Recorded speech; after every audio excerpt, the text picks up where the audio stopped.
యెషయా గ్రంథం 6వ అధ్యాయం 1 నుండి 4 వచనాల్లో, రాజైన ఉజ్జియా మరణించిన సంవత్సరంన యెషయా ప్రార్థిస్తూ ఉన్న సమయంలో ఒక దర్శనాన్ని చూశాడు. ఆకాశము తెరవబడడం, అత్యున్నత సింహాసనం మీద దేవుడు ఆసీనుడై ఉండడం, ఆయనకు పైగా శరాపులు అనే మహాదూతలు 2 రెక్కలతో తమ ముఖాన్ని కప్పుకొని, 2 రెక్కలతో వాటి పాదాలను కప్పుకొని, 2 రెక్కలతో ఎగురుతూ సైన్యములకు అధిపతియగు యెహోవా పరిశుద్ధుడు పరిశుద్ధుడు పరిశుద్ధుడు అని మానక గాన ప్రతిగానములతో దేవుణ్ణి ఆరాధించడం మనం చూస్తూ ఉన్నాం. అసలు దేవదూతలు ఎవరు? దేవుడు ఎందుకు వాటిని నియమించాడు? వాటిని గురించి మనం ఎందుకు తెలుసుకోవాలి అని ఆలోచన చేస్తే, హెబ్రీ పత్రిక 1వ అధ్యాయం 14వ వచనంలో, రక్షణ అనే స్వాస్థ్యాన్ని పొందబోయే వారికి పరిచారము సేవ చేయడానికి నియమించబడినటువంటి సేవకులైనటువంటి ఆత్మలు, అంటే నీకు నాకు సేవలు అందించడానికి దేవుడు నియమించినటువంటి సేవకులైన ఆత్మలు. అందుకనే యేసుక్రీస్తు వారు 40 దినాలు ఉపవాస ప్రార్థన ముగించబడిన తర్వాత సాతాను యేసయ్యను వదిలి వెళ్ళిన వెంటనే దేవదూతలు వచ్చి యేసయ్యకు పరిచర్య చేశాయి అని వాక్యం సెలవిస్తుంది. ఈ రోజున చాలామంది మనుషులు రౌడీలుగా, ఉగ్రవాదులుగా తయారై ప్రజలను భయపెడుతూ, ప్రాముఖ్యంగా ఎవరైతే సువార్త ప్రకటిస్తూ ఉన్నారో, దేవుని సేవ చేస్తూ ఉన్నారో, మందిరాలకు వెళ్తూ ఉన్నారో, వారిని భయపెడుతూ ఉన్న సమయంలో మనం తెలుసుకోవలసిన సత్యం ఏంటి అంటే, వారి పక్షమున ఉన్న వారి కంటే మన పక్షమున ఉన్నటువంటి దేవుడు, దేవుని దూతలు బాగా శక్తివంతమైనవి, అధికులై ఉన్నారు అన్న సత్యం తెలుసుకోవాలి. అంటే ఒక్క దేవదూత అశ్షూరు సైన్యంలోనికి ప్రవేశించి ఎవరైతే దేవుని ప్రజలను దూషించారో గర్వంతో 180,000 మందిని సైనికులను హతమార్చింది. అంటే యేసుక్రీస్తు వారు కూడా అంటాడు, పేతురు నీ కత్తి నీ వరలో పెట్టు, కత్తి పట్టుకుని ప్రతివాడు కత్తితోనే మరణిస్తాడు. ఇదిగో నేను నా తండ్రిని ప్రార్థిస్తే గనక 12 సేనా వ్యూహముల దేవదూతలను నాకు రక్షణ కల్పించడానికి పంపిస్తాడు అన్నాడు. అంటే ఒక్క సేనా వ్యూహంలో 6,000 మంది సైనికులు ఉంటారు. అంటే 12 సేనా వ్యూహాలు అంటే 72,000 మంది దేవదూతలను నాకు రక్షణగా పంపిస్తారు నా తండ్రి అన్నాడు. ఈ రోజున దేవుని నమ్మిన బిడ్డలకు సేవ చేయడానికి, వారికి భద్రతను కల్పించడానికి దేవుడు నియమించిన దేవదూతలు మన పక్షాన ఉన్నాయి గనక, లోకంలో వారు కలిగి ఉన్న కత్తుల కంటే, తుపాకుల కంటే, అధికార బలం, జనబలము కంటే మన పక్షాన ఉన్న దేవుడు, దేవుని యొక్క దూతలు మరింత అధికమైనవి, శక్తి కలిగినవని మనం తెలుసుకోవాలి.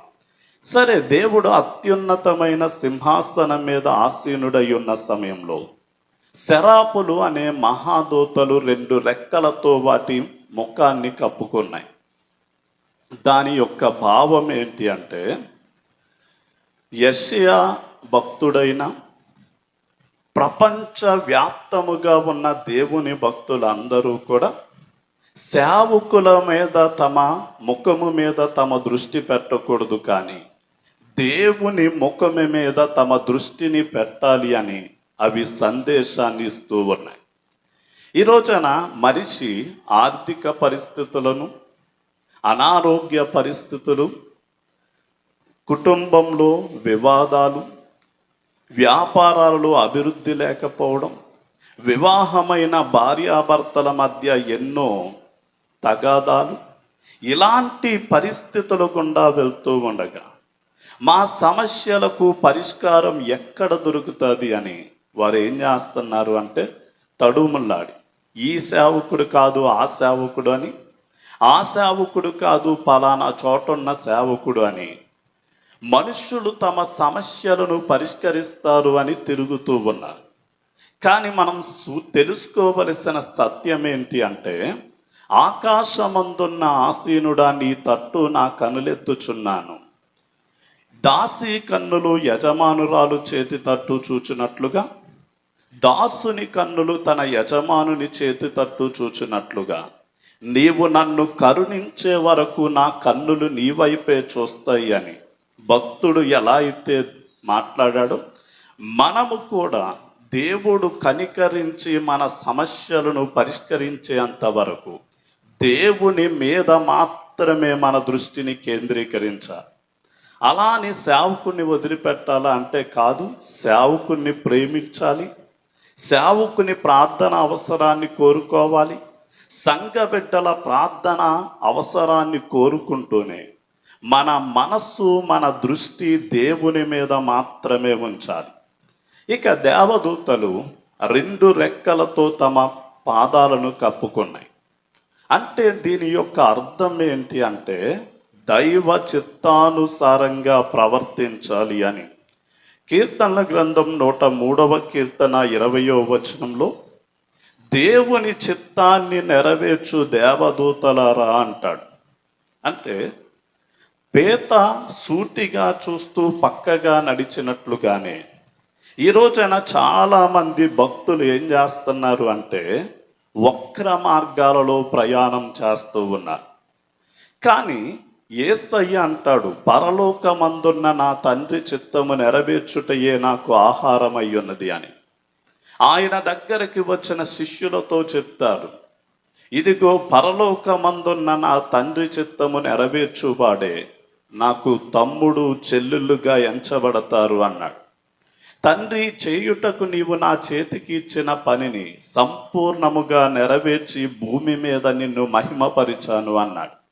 ఈ రోజున ఆ విధంగానే మనం పరలోకమందున్న తండ్రి చిత్తము నెరవేర్చేటటువంటి ప్రియమైన బిడ్డలుగా మనం ఉండాలి.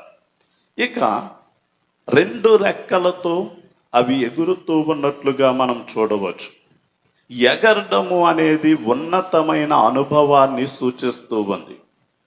అంటే ఈ రోజున చాలామంది ప్రార్థనలో ఎదగాలి అని, దేవుణ్ణి ఆరాధించడంలో ఎదగాలి అని, నమ్మకంగా ఆయన్ని అనుసరించడంలో ఎదగాలి అని అనేక కలలను కంటూ ఉండగా మనం తెలుసుకోవలసిన సత్యం ఏంటి అంటే, యెహోవా కొరకు ఎదురు చూచువారు నూతనమైన బలము పొందుకొని పైకి పక్షిరాజు వలె ఎగురుతారు అని వాక్యం సెలవిస్తుంది.